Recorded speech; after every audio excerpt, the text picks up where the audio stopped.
നമസ്കാരം. News reading മലയാളത്തിൻ്റെ പുതിയ എപ്പിസോഡിലേക്ക് എല്ലാവർക്കും സ്വാഗതം. ഇന്ന് ഡിസംബർ 19, 2024 വ്യാഴാഴ്ച. പ്രധാനപ്പെട്ട വാർത്തകളിലൂടെ ഒന്ന് കടന്നു പോകാം. ഇത് പ്രധാനപ്പെട്ട വാർത്തയാണ്. ബന്ദിപ്പൂരിലൂടെയുള്ള യാത്രാക്ലേശം പരിഹരിക്കുന്നതിനായി കേന്ദ്ര സർക്കാരിൻ്റെ പുതിയ നിർദ്ദേശം വന്നിരിക്കുന്നു എന്നുള്ളതാണ്. ബന്ദിപ്പൂരിലെ വർഷങ്ങൾ നീണ്ട രാത്രിയാത്രാ വിലക്കിന് ശാശ്വത പരിഹാരം നിർദ്ദേശവുമായി കേന്ദ്ര സർക്കാർ. ബന്ദിപ്പൂർ വനമേഖലയിലൂടെ 6 വരി തുരങ്കപാത നിർമ്മിക്കാനായി വിശദ പദ്ധതി രേഖ തയ്യാറാക്കാൻ കേന്ദ്ര ഗതാഗത മന്ത്രാലയം നിർദ്ദേശം നൽകി. ബന്ദിപ്പൂരിലൂടെയുള്ള മേൽപ്പാതയോ ബദൽ പാതയോ നിർമ്മിക്കാനുള്ള നിർദ്ദേശങ്ങൾ തള്ളിക്കൊണ്ടാണ് വന്യജീവി സഞ്ചാരം തടസ്സപ്പെടുത്താതെ തുരങ്കപാത നിർമ്മാണം സാധ്യമാവുക. തുരങ്കപാത നടപ്പായാൽ വയനാട് വഴി മൈസൂരിലേക്കും ബാംഗ്ലൂരിലേക്കുമുള്ള യാത്ര സുഗമമാകുന്നതിനൊപ്പം പതിറ്റാണ്ടുകളായുള്ള രാത്രിയാത്രാ വിലക്കും ഒഴിവാകും. മാതൃഭൂമി അന്താരാഷ്ട്ര അക്ഷരോത്സവത്തിന് ക്ഷണിക്കാനായി മാതൃഭൂമി സംഘത്തോടൊപ്പം എത്തിയ ജോൺ ബ്രിട്ടാസ് എംപിയെ കേന്ദ്ര ഗതാഗത മന്ത്രി നിതിൻ ഗഡ്കരിയാണ് ഇക്കാര്യം അറിയിച്ചത്. തൃശൂർ പൂരം കലക്കൽ വിവാദവുമായി ബന്ധപ്പെട്ട് ആരോപണ വിധേയനായ ADGP MR അജിത് കുമാറിനെ DGPയായി ഉയർത്തിയേക്കും. വിവാദങ്ങളെ തുടർന്ന് ക്രമസമാധാന വിഭാഗത്തിൽ നിന്ന് മാറ്റിയ ADGP MR അജിത് കുമാറിന് അന്വേഷണം പൂർത്തിയാകും മുൻപ് സ്ഥാനക്കയറ്റത്തിന് സർക്കാർ അനുമതി. തൃശൂർ പൂരം കലക്കൽ, RSS നേതാക്കളുമായുള്ള കൂടിക്കാഴ്ച, സ്വർണം പൊട്ടിക്കൽ സംഘങ്ങളുമായുള്ള ബന്ധം തുടങ്ങിയ ആരോപണങ്ങളിൽ അന്വേഷണം തുടരുന്നതിനിടെയാണ് അദ്ദേഹത്തെ DGPയായി ഉയർത്താൻ മന്ത്രിസഭ അനുമതി നൽകിയത്. ചീഫ് സെക്രട്ടറി അധ്യക്ഷനായ സ്ക്രീനിംഗ് കമ്മിറ്റിയുടെ ശുപാർശ മന്ത്രിസഭ അംഗീകരിക്കുകയായിരുന്നു. ആരോപണ വിധേയനാണ് അജിത് കുമാർ എന്ന് CPI മന്ത്രിമാർ ചൂണ്ടിക്കാട്ടിയെങ്കിലും അതൊന്നും പരിഗണിക്കാതെയായിരുന്നു സാങ്കേതികത്വം പറഞ്ഞ് സ്ഥാനക്കയറ്റ ശുപാർശ അംഗീകരിച്ചത്. ദുരന്തമുഖത്ത് രക്ഷാപ്രവർത്തനം നടത്തിയതിന് കൂലി ചോദിച്ച കേന്ദ്ര സർക്കാർ നടപടിക്കെതിരെ രൂക്ഷ വിമർശനവുമായി ഹൈക്കോടതി. മുൻപ് ദുരന്തമുഖത്ത് ഹെലികോപ്റ്റർ വഴി രക്ഷപ്പെടുത്തിയതിന് വായുസേന ആവശ്യപ്പെട്ട തുക അടയ്ക്കാൻ സാവകാശം വേണമെന്ന സംസ്ഥാന സർക്കാരിൻ്റെ ആവശ്യത്തിൽ ഹൈക്കോടതി കേന്ദ്ര സർക്കാരിൻ്റെ നിലപാട് തേടി. എയർലിഫ്റ്റിൻ്റെ വർഷങ്ങൾക്ക് മുമ്പുള്ള ബിൽ എന്താണ് ഇപ്പോൾ ആവശ്യപ്പെടുന്നതെന്ന് ഹർജി പരിഗണിക്കവേ കോടതി കേന്ദ്ര സർക്കാരിനോട് ആരാഞ്ഞു. വയനാട് ദുരന്തത്തിന് പിന്നാലെ ഇത്തരമൊരു ബിൽ നൽകിയ സാഹചര്യം ഏതുതരം മാനസികാവസ്ഥയാണെന്ന് കോടതി ചോദിച്ചു. ഇതാണ് മാറേണ്ടതെന്ന് അഭിപ്രായപ്പെട്ടു. ക്രിക്കറ്റ് പ്രേമികളെ ഏറെ നിരാശയിലാക്കുന്ന ഒരു പ്രഖ്യാപനവുമായാണ് കഴിഞ്ഞ ദിവസത്തെ പ്രഖ്യാപനം. ഇന്ത്യയുടെ സ്പിൻ വിഭാഗത്തിൻ്റെ നെടുന്തൂണായ R അശ്വിൻ അന്താരാഷ്ട്ര ക്രിക്കറ്റിൽ നിന്ന് വിരമിച്ചതായി പ്രഖ്യാപിച്ചു. ബ്രിസ്ബെയിനിൽ ഓസ്ട്രേലിയക്കെതിരായി നടന്ന 3ാം ക്രിക്കറ്റ് ടെസ്റ്റ് സമനിലയിൽ പിരിഞ്ഞതോടെയാണ് അപ്രതീക്ഷിതമായ R അശ്വിൻ്റെ വിരമിക്കൽ പ്രഖ്യാപനം. ആഭ്യന്തര ക്രിക്കറ്റിലും IPLലും തുടരുമെന്നും തമിഴ്നാട്ടുകാരനായ ഓഫ് സ്പിന്നർ വ്യക്തമാക്കി. India Australia border Gavaskar trophy 3ാം test സമനിലയിൽ പിരിഞ്ഞു. സാഹസിക തീരുമാനങ്ങളുടെ കുറച്ച് സമയത്തിന് ശേഷം സമനിലയുടെ സമാധാനം. 5ാം ദിനം മഴ ഇടപെട്ടതോടെ ഇന്ത്യ ഓസ്ട്രേലിയ 3ാം ക്രിക്കറ്റ് ടെസ്റ്റ് സമനിലയിൽ പിരിഞ്ഞു. ഇന്ത്യയെ 260 റൺസിന് പുറത്താക്കി 185 റൺസിൻ്റെ ലീഡുമായി ഓസീസ്. 2ാം ഇന്നിംഗ്സിൽ അതിവേഗം 89 റൺസ് ഡിക്ലെയർ ചെയ്ത് മത്സരത്തിന് ആവേശം പകർന്നെങ്കിലും മഴ അതെല്ലാം തല്ലിക്കെടുത്തി. 9 വിക്കറ്റിന് 252 എന്ന നിലയിൽ ബുധനാഴ്ച രാവിലെ ബാറ്റിംഗ് തുടങ്ങിയ ഇന്ത്യ 8 റൺസ് കൂട്ടിച്ചേർത്ത് ഓൾ ഔട്ടായി. 31 റൺസെടുത്ത ആകാശ് ദീപിനെ ട്രാവിസ് ഹെഡ് പുറത്താക്കി. ജസ്പ്രീത് ബുംറ പുറത്താകാതെ നിന്നു. 185 റൺസ് ലീഡ് നേടിയ ഓസീസ് ജയം ലക്ഷ്യമിട്ടാണ് 2ാം ഇന്നിംഗ്സ് തുടങ്ങിയത്. ആക്രമണാത്മക ബാറ്റിംഗിലേക്ക് തിരിഞ്ഞതോടെ വിക്കറ്റുകൾ തുടരെ നിലംപൊത്തി. 5ന് 33 എന്ന നിലയിൽ നിന്ന് തകർന്നെങ്കിലും അലസ് കാരി, പാറ്റ് കമ്മിൻസ് എന്നിവർ പിടിച്ചു നിന്നു. ഇന്ത്യക്ക് വേണ്ടി ജസ്പ്രീത് ബുംറ 3ഉം മുഹമ്മദ് സിറാജ്, ആകാശ് ദീപ് എന്നിവർ 2 വിക്കറ്റ് വീതവും നേടി. പ്രേമികൾ ഏറെ കാത്തിരുന്ന ഫിഫയുടെ ലോക ഫുട്ബോളർ അവാർഡ് റയൽ മാഡ്രിഡിൻ്റെ ബ്രസീൽ താരം വിനീഷ്യസ് ജൂനിയറിന് ലഭിച്ചു. കടുത്ത മത്സരത്തിനൊടുവിൽ വോട്ടെടുപ്പിൽ വിനീഷ്യസിന് 48 സ്കോറിംഗ് പോയിൻ്റ് ലഭിച്ചപ്പോൾ 2ാം സ്ഥാനത്തെത്തിയ സ്പെയിനിൻ്റെ റോഡ്രിക്ക് 43 പോയിൻ്റുമായി പിന്നിൽ തന്നെയുണ്ട്. 37 പോയിൻ്റുമായി ഇംഗ്ലീഷ് താരം ജൂഡ് ബെല്ലിംഗാം 3ാമതായി. ഇതിഹാസ താരം അർജൻറ്റീനയുടെ ലയണൽ മെസ്സി 25 പോയിൻ്റുമായി 6ാമതാണ്. 11 പേരാണ് ചുരുക്കപ്പട്ടികയിലുണ്ടായിരുന്നത്. ദേശീയ ടീമുകളുടെ ക്യാപ്റ്റൻ, പരിശീലകന്മാർ, തിരഞ്ഞെടുക്കപ്പെട്ട മാധ്യമ പ്രതിനിധികൾ, ഫാൻസ് എന്നിവരാണ് വോട്ട് ചെയ്തത്. അർജന്റീന ക്യാപ്റ്റൻ ലയണൽ മെസ്സി തൻ്റെ ഒന്നാം വോട്ട് സ്പാനിഷ് യുവതാരം ലാമിനെ യമാലിനാണ് നൽകിയത്. രണ്ടാം വോട്ട് കിലിയൻ എംബാപ്പയ്ക്കും മൂന്നാം വോട്ട് വിനീഷ്യസിനും ചെയ്തു.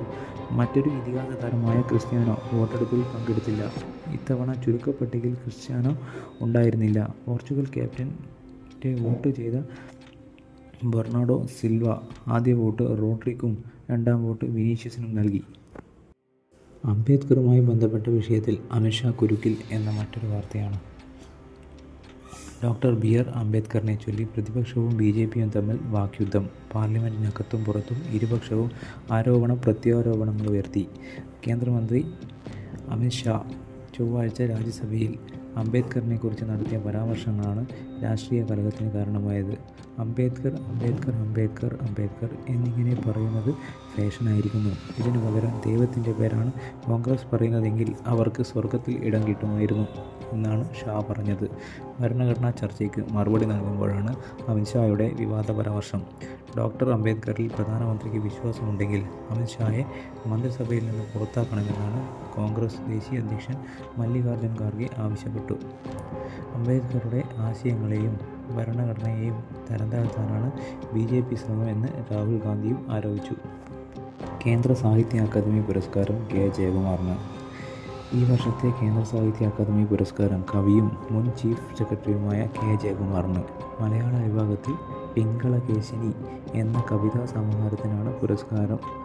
പ്രഭാവർമ്മ, കവടിയാർ രാമചന്ദ്രൻ, M. കൃഷ്ണൻ നമ്പൂതിരി എന്നിവരടങ്ങുന്ന ജൂറി ഏകകണ്ഠമായാണ് പുരസ്കാരം നിശ്ചയിച്ചത്.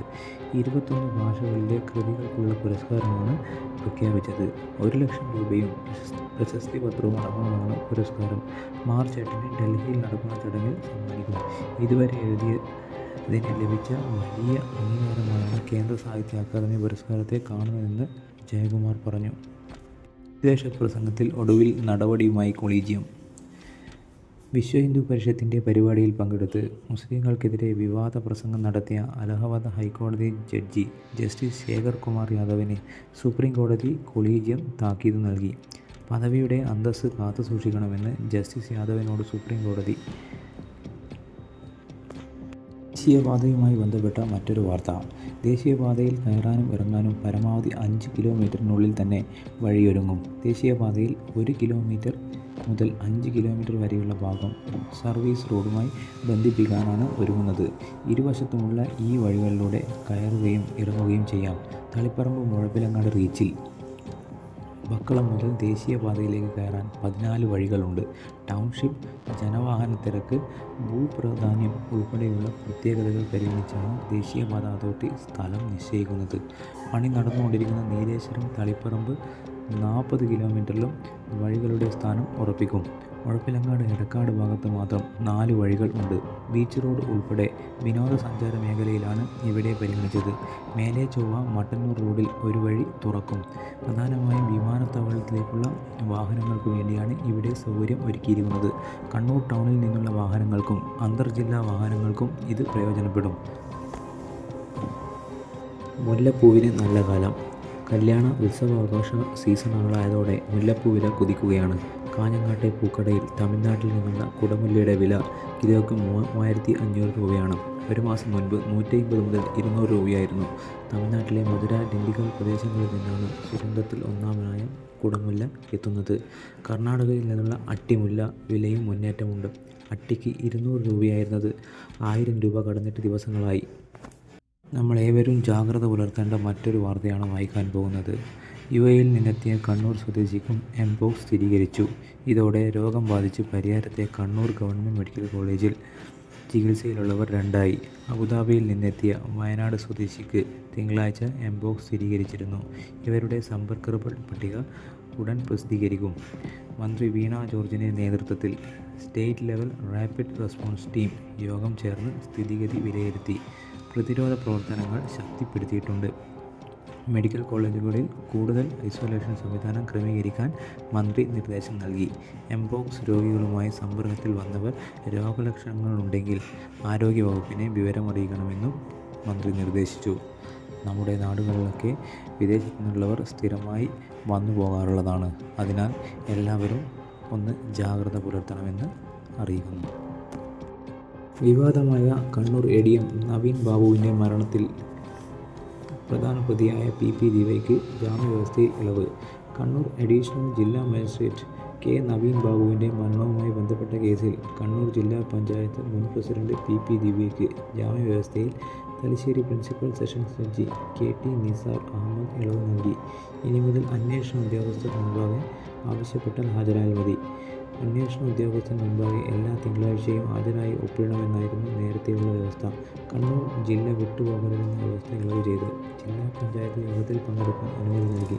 വ്യവസ്ഥയിൽ ഇളവ് ആവശ്യപ്പെട്ട് അഡ്വക്കേറ്റ് കെ. വിശ്വൻ മുഖേനയാണ് ഹർജി നൽകിയത്. ഇതോടെ ഇന്നത്തെ വാർത്താ വായനയുടെ എപ്പിസോഡ് അവസാനിക്കുകയാണ്. അടുത്ത എപ്പിസോഡിൽ കാണും വരെ നന്ദി, നമസ്കാരം. പേജ് ഇഷ്ടമായാൽ പ്ലീസ് സബ്സ്ക്രൈബ്.